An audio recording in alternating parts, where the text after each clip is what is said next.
Imagine you're playing a role playing game like Dungeons and Dragons, and you notice there are no female characters in this campaign world. Why? Or everyone has light skin. Wouldn't that seem odd? Fantasy worlds are based on the real world, but then with fantasy changes like magic or elves or unicorns. But it's noticeable when something's different, like if gravity works differently or donuts grow on trees. Huh. Don't. Anyway, so, how many campaign worlds have disabled, neurodivergent, or mentally ill characters? Right? And I'm not talking about the problematic madness tables that show up in some games. I'm talking in the real world, that's 15 to 20% of the population and 25% in the United States. So, why is that absent in most fantasy worlds?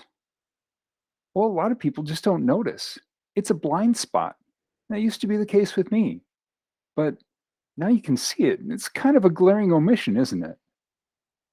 And but then how does that even work? How do you accurately reflect an amputation or a person with depression or lifelong vision impairments, not the blindness condition that's designed for sudden total blindness? What about autism? Besides a really cool wheelchair or service mimics, which are awesome, what about assistive devices for the hundreds of other symptoms that a person can experience? With the thousands of disability expressions, how can you populate your campaign world with disabled NPCs? And then there's questions like, could a disabled player character survive an adventure? What about healing spells? How do I incorporate that in a way that's not harmful? Limitless Heroics answers those questions. This book includes articles about how to discuss these issues with your players, how to avoid harmful tropes, a handout to establish boundaries, and hundreds of pages of game mechanics for almost every symptom in existence, plus fantasy disabilities, because maybe your dragonborn has an acidic discharge that needs to be managed, with tables to roll up the symptoms in different degrees of severity and different durations. Is this anxiety that gets triggered by certain situations? Is it chronic pain and some days are better than others, but it never goes away? Or is it digestive issues that go away for a long time, but then you never know when it'll come back and for how long? We're also planning a random generator on our website so that you can quickly generate disability symptoms for your NPCs or just looking for ideas. And then you can go to the book for all the detailed mechanics. Because different conditions can have different expressions, conditions are listed by symptom. So if to create a character with your unique set of symptoms, you can pick and choose symptoms to get the right combination. But what's the point? Besides the acknowledgement that disabled people exist by including them in your game world. Well, a lot of non disabled people are uncomfortable around people with disabilities. They don't know how to act. They're afraid to say or do the wrong thing, so they stay away. Or they say or do the wrong thing.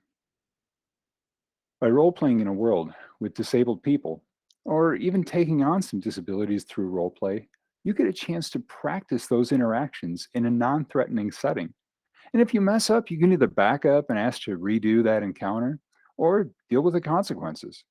Either way, you've learned something, and the consequences are imaginary. But then the next time you encounter a disabled person in real life, it'll be that much easier to treat them like the human beings that they are. Or maybe you're disabled or neurodiverse or have a mental or chronic illness and want to be the hero.